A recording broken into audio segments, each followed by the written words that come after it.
Assalamualaikum warahmatullahi wabarakatuh. Perkenalkan, nama saya Khalifatul Rosanul Aini. Di sini saya akan menjelaskan mengenai menu CRM pada Nobox AI. Yang pertama, kita sampai ke menu produk. Pertama-tama kita membuat tag produk. Di sini ada beberapa tag yang sudah saya buat. Selanjutnya, dari tag produk tersebut akan terdiri dari beberapa produk. Kita bisa coba cari di sini. Nah, untuk tag ini ada 5 produk. Dan selanjutnya untuk menu perusahaan. Di perusahaan ini saya sudah membuat 2, yaitu perusahaan induknya dan untuk resellernya. Lalu untuk target perusahaan ini di sini adalah untuk target pencapaian pendapatan setiap bulannya. Kita juga bisa mengatur tahunnya di sini.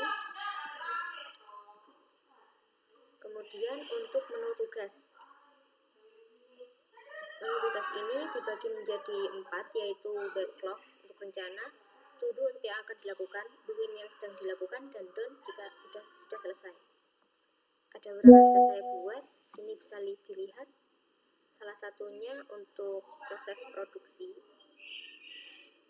Sini diisi dari detail rencananya, lalu langkah yang akan dilakukan, ada pemiliknya juga. Lalu untuk list kita masukkan ke to do, yaitu akan dilakukan. Kemudian kategorinya adalah produksi atau pengembangan, dan tagnya pembuatan pengembangan produk. Kemudian kita kembali dulu. Dan struktur awalnya adalah yang pertama, yaitu riset dari tren pasar. Jadi akan dilakukan riset mengenai tren pasar untuk bisa mendapatkan ide sehingga bisa digunakan untuk mengembangkan menjadi produk. Setelah dikembangkan menjadi produk yang telah dibuat akan dipasarkan di bagian marketing. Kemudian untuk bagian penjualan dan pembelian akan diurus di bagian selling ini. Jika sudah membeli sesuatu dan sudah dikonfirmasi, maka akan segera masuk ke tahap distribusi. Selanjutnya untuk kategori tugas, seperti yang sudah saya jelaskan sebelumnya, ada riset, produksi, pemasaran, penjualan, dan distribusi. Lalu tag tugas ada pelaksanaan riset, pemasaran ke pelanggan, pembuatan pengembangan produk, penawaran, pengantaran produk ke pelanggan, penjualan produk oleh admin.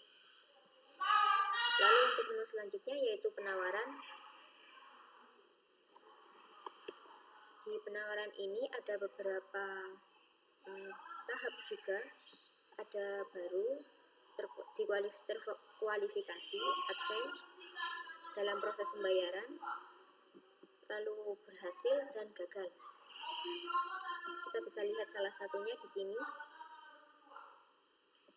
Nah, ini ada nama penawarannya, lalu ada harga deal, dan kemudian ada juga tahapannya di sini. Lalu untuk tugas ini sudah ada penawarannya dan transaksi. Bentar. Mohon maaf, seharusnya. Nah, yang ini di sini sudah ada transaksi untuk penawaran sepatu, jumlahnya yaitu 10 juta dan catatannya sudah lunas. Untuk pengeluaran jika ada, yaitu dalam kategori ongkir. Misal ada pengeluaran lain selain dari pembelian produk, salah satunya dimasukkan ke sini. Lalu untuk menu transaksi.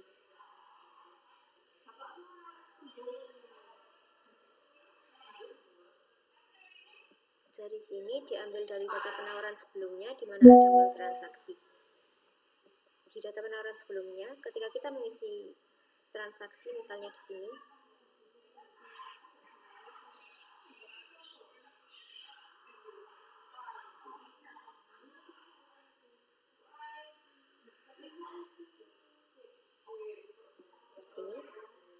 jika kita mengisi di sini, maka datanya akan otomatis terisi juga di menu transaksi yang satunya.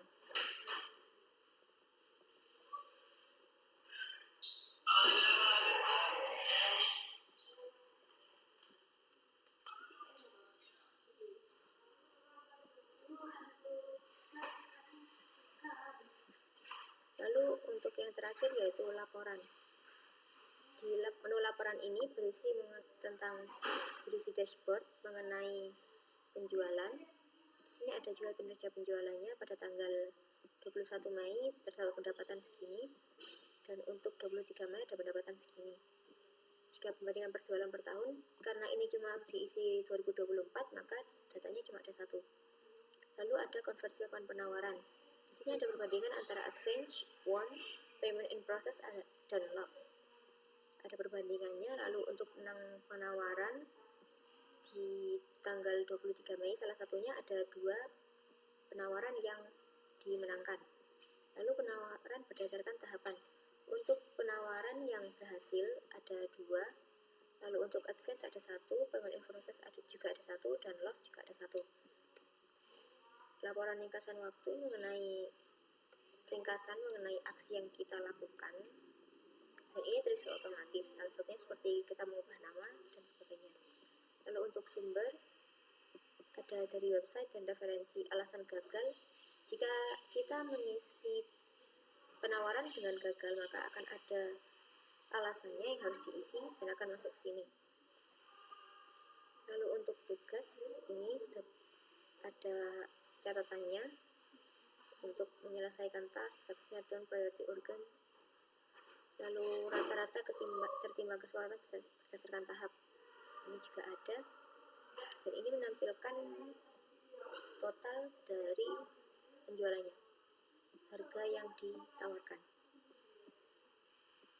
Lalu untuk kinerja penjualan harian kumulatif per bulan, ada untuk 21 Mei dan 22 Mei, ini salah satunya. Untuk 22 Mei ada 76 juta, sedangkan untuk 20 Mei ada 23 juta. Lalu laporan untuk target. Di sini ada persentasenya antara per bulan. Untuk target yang dicapai ada 44%, target yang tersisa ada 56%. Selanjutnya pun juga sama, dan ini isinya adalah untuk target saja. Lalu perbandingan. Di sini ada penawaran diselesaikan oleh pengguna seperti ini, total selesai 55, total penawaran 27,5. Tawaran dimenangkan pengguna ada 2, lalu tahapan penawaran ini kosong, dan tapi di sini ada untuk berhasil, payment in process, dan loss. Ada juga status tugas untuk pengguna. Untuk done ada 4, untuk to do ada 2, dan seterusnya di sini. Lalu ada kontak perusahaan penawaran berdasarkan sumber. Karena sumbernya cuma dari perusahaan, jadi perusahaan dan penawaran. Untuk perusahaan ini, penawaran di sini. Lalu tingkat kemenangan oleh pengguna ini dapat dibandingkan antara won dan loss. Untuk aktivitas penjualan juga ada di sini tugas dan catatan. Pemenuhan tugas oleh pengguna juga kebanyakan. Di sini ada datanya tepat waktu ataukah terlambat. Lalu selanjutnya yaitu laporan untuk tren. Di sini ada total dari penjualan. Sudah ada untuk bulan ini. Tren penjualan produk juga perusahaan teratas yaitu grup yang berafiliasi dan kita. Produk teratas, lalu penawaran berdasarkan tahapan berdasarkan waktu. Ini ada advance, won, pay in process, dan loss seperti sebelumnya. Lalu untuk laporan lainnya ada persentase antara target tercapai dan sisa target, dan aktivitas berdasarkan waktu yaitu memperbarui perusahaan dan penawaran yang diperbarui. Lalu yang terakhir yaitu profiling. Di sini di kotak masuk kita dapat melihat agennya. Di sini ketika dipencet akan mengarah ke penawaran. Nah, di sini tempatnya.